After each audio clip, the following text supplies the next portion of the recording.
سے دور کیا جا رہا تھا، اس وقت اللہ رب العزت نے 1856 میں امام احمد رضا کو اپنے نبی کا معجزہ بنا کر، غوث اعظم کی کرامت بنا کر اور اپنی نشانیوں میں سے ایک نشانی بنا کر دنیا کے اندر بحیثیت مجدد جلوگر فرمایا۔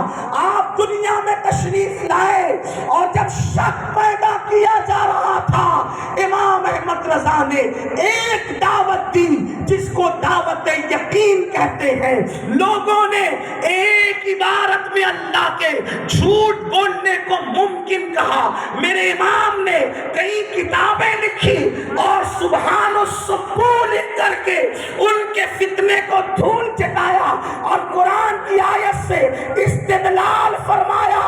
او جھوٹے مکاتب فکر والو، وہ تمہارا کوئی ہوگا جو جھوٹ بول سکتا ہے، ہمارا تو اللہ وہ ہے۔ قرآن کہتا ہے قل صدق اللہ، محبوب کہہ دو کہ اللہ سچا ہے۔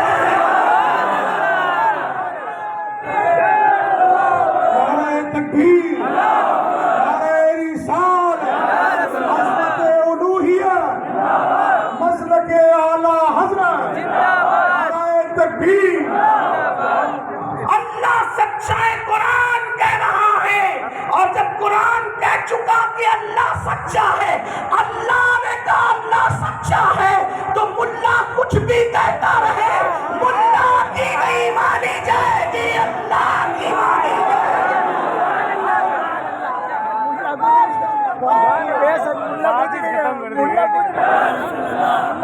آپ نے اللہ رب العزت کی توحید کا دفاع کیا اور توحید کا دفاع کرنے کے بعد پھر رسالت مآب صلی اللہ علیہ وآلہ وسلم کے حوالے سے جب باتیں کہی گئی کہ معاذ اللہ وہ تو مر کے مٹی میں مل چکے ہیں، تو پھر میرے امام نے اللہ اکبر احادیث کے حوالے سے کیسے یقین کی باتیں لوگوں کو بتائی۔ وہ کہتے ہیں ہم نبی کو یوں ہی زندہ کہتے، ہماری عقیدتوں کو گوارا نہیں، ہم تو دو دو قسمیں کھا کے کہیں گے تو زندہ ہے واللہ، تو زندہ ہے واللہ، واللہ کہتے اللہ کی قسم تو زندہ ہے واللہ، تو زندہ ہے واللہ، میری چشم عالم سے چھپ جانے والے۔ لوگوں نے کہا اچھا جب نبی کو زندہ مانتے ہو تو اس کا مطلب تمہارا عقیدہ یہ نہیں ہے کہ نبی کو موت آئی، تو وہ فلسفہ بھی کتنے خوبصورت انداز میں بیان کیا۔ کہتے ہیں موت تو آئی مگر کس شان سے آئی؟ جواب دیتے ہیں انبیاء کو بھی اجل آنی ہے، انبیاء کو بھی اجل آنی ہے۔ آپ ہندی جانتے ہیں، تھوڑا اس کو آسان کیے دیتا ہوں طالب علم ہونے کی حیثیت سے۔ اجل کہتے ہیں موت کو، انبیاء کو بھی اجل آنی ہے۔ آنی کا مطلب آنا، آنا کہتے ہیں آنا، کم آنا، یہ ہے آنی۔ انبیاء کو بھی اجل آنی ہے، یعنی آنے والی ہے۔ یہاں آنی سے مراد آنے والی ہے۔ آنی آنے کو کہتے ہیں، اور ایک آنی سیکنڈ کو، ساتھ کو، لمحے کو کہتے ہیں۔ ایک شعر میں دو آنی بیان کیا لیکن دونوں آنی کے الگ الگ معنی بیان کیے۔ کیا کہتے ہیں؟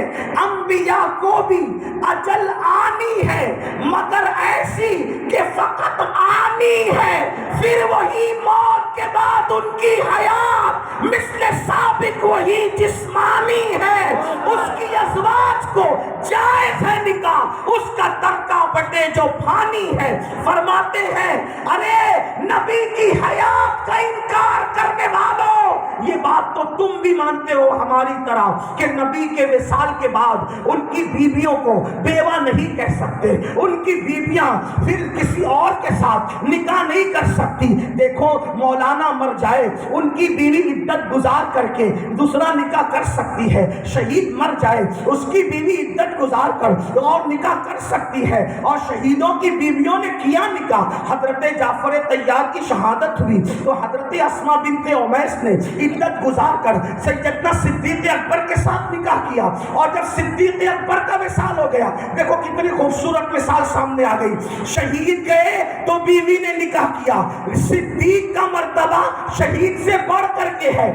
صدیق گئے تو بھی نکاح کیا ان کی بیوی نے. کس سے نکاح کیا؟ دیکھو شہید جعفر طیار کی بیوہ صدیق اکبر سے نکاح کر رہی ہے. کون؟ صدیق اکبر، امت میں سب سے بڑا ولی، امت کا سب سے بڑا ولی، افضل البشر بعد الانبیاء بالتحقیق، نبی کا پہلا جانشین، حضور کی ظاہری حیات میں صحابہ کی امامت نبی کے مصلی پر کھڑے ہو کر کرانے والے شخصیت کو ابو بکر صدیق کہتے ہیں، جس کے لیے ہمارے محدث اعظم کے چوچوی اپنا عقیدہ سیدوں کا اور اہل سنت کا یوں ظاہر کرتے ہیں، مرتبہ حضرت صدیق کا یہ ہے سید، ہر فضیلت کے وہ جامع ہے نبوت کے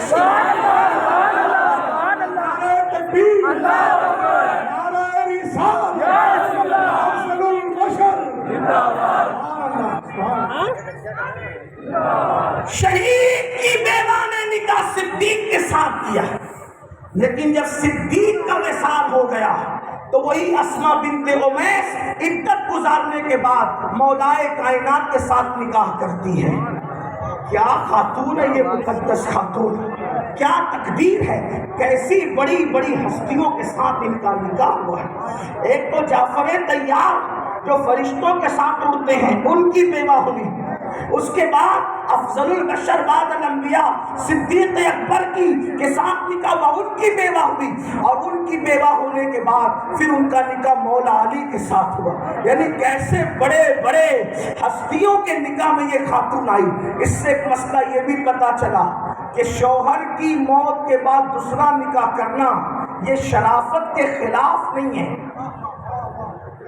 جو عورتیں آج کہتی ہیں نا کہ شوہر کا جوانی میں انتقال ہو گیا میں اس کے نام پہ بیٹھی رہوں گی، یہ کون سی بات ہے کہ ہم دوسرا نکاح کریں؟ دوسرا نکاح شرافت کے خلاف ہے. میں نے کہا آج کی کوئی عورت اسماء بنت امیس کے قدموں کی دھول کے برابر بھی شرافت نہیں پا سکتی. جب اس خاتون نے بیوہ ہونے کے بعد نکاح کیا، اس کا مطلب یہ ہے کہ یہ شرافت کے خلاف نہیں ہے، بلکہ ایک بات معذرت کے ساتھ کہہ دوں، ارے جوان شوہر کے انتقال کے بعد اس کے نام پہ گھر بیٹھ کر اوروں کو باپ کی نگاہ سے دیکھنے کا موقع دینے سے بہتر ہے کہ کسی کے نام کا گھونگھٹ سر پہ ڈال کر اپنی آبرو کی حفاظت کرنی چاہیے.